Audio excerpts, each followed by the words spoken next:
যেমন নেতা তেমন তার সেনা, বলছি ইসরায়েলি প্রধানমন্ত্রী বেনিয়ামিন নেতানিয়াহুর কথা। নিজে যেমন একরোখা, তেমনি কম যায় না ইসরায়েলি বাহিনীও। 7 মাস ধরে গাজায় আগ্রাসন চালাচ্ছে তারা, কিন্তু যুদ্ধে দৃশ্যমান জয় দেখতে না পেয়ে মাথা খারাপ হওয়ার জোগাড় ইসরায়েলি সেনাবাহিনী সহ নেতানিয়াহু প্রশাসনের। এখন তারই কিছু নমুনা দেখা যাচ্ছে। নেতানিয়াহু ভেবেছিলেন ফিলিস্তিনের স্বাধীনতাকামী সংগঠন হামাসের যোদ্ধাদের আঙুলের নিচে পিষে মারবেন, কিন্তু তার সেই আশায় গুড়ে বালি। উল্টো ঘরের ভেতরে বাইরে তোপের মুখে আছেন তিনি। এবার তার সেনাবাহিনীতেও দেখা দিয়েছে বিশৃঙ্খলা।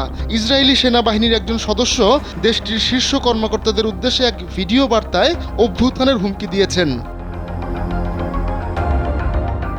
সোশ্যাল মিডিয়ায় শনিবার ইসরায়েলি সেনাবাহিনীর এক সদস্যের ভিডিও ছড়িয়ে পড়ে। এরপরই ঝামেলা শুরু হয়। ভিডিওতে দেখা যায় মুখোশ পরা ওই সেনা সদস্য ইসরায়েলি প্রতিরক্ষা বাহিনীর chief of staff Herzi Halevi এবং প্রতিরক্ষামন্ত্রী ইয়োভ গ্যালান্টের বিরুদ্ধে বিদ্রোহ করার আহ্বান জানাচ্ছে। এরপরই ইসরায়েলি এ নিয়ে হইচই পড়ে যায়। জেরুজালেম পোস্ট এক প্রতিবেদনে জানিয়েছে, এমন ভিডিও প্রকাশ্যে আসার পর ওই সেনা সদস্যকে হন্যে হয়ে খোঁজা শুরু করে ইসরায়েলি প্রতিরক্ষা বাহিনী। অবশেষে ওই সেনা সদস্যকে শনাক্ত করতে সক্ষম হয় তারা। ওই ব্যক্তি রিজার্ভ ফোর্সের সদস্য। এখন তার বিরুদ্ধে তদন্ত শুরু করেছে ইসরায়েল। তাকে জিজ্ঞাসাবাদের জন্য ডেকে পাঠানো হয়েছে। ওই সেনা সদস্য বলেন, প্রধানমন্ত্রী বেনিয়ামিন নেতানিয়াহু, এই ভিডিও আপনার জন্য। আমরা রিজার্ভিস্টরা ফিলিস্তিনের কোনো কর্তৃপক্ষের কাছে চাবি দিতে চাই না। গাজার একটি ভবনে ওই ভিডিও ধারণ করা হয়েছে বলে জানিয়েছে ইসরায়েলি গণমাধ্যম। দেয়ালে গ্রাফিতি দেখেই এমন সিদ্ধান্তে পৌঁছেছে তারা।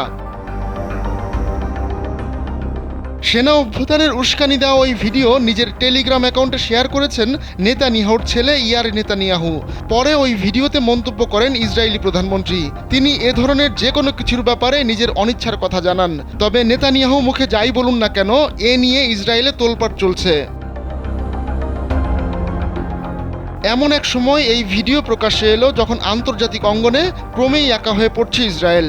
ফিলিস্তিনকে স্বাধীন রাষ্ট্র হিসেবে স্বীকৃতি দেওয়ার প্রবণতা যেমন বাড়ছে, তেমনি ইসরায়েল বিরোধী বিক্ষোভও হচ্ছে দেশে দেশে। আসলে গেল বছরের 7 অক্টোবরের হামলা ঠেকাতে ব্যর্থ হওয়ার পরই ইসরায়েলি সেনাবাহিনীর ভেতরের দুর্বলতা বেরিয়ে পড়ে, আর এখন বিভাজনও প্রকাশ পাচ্ছে।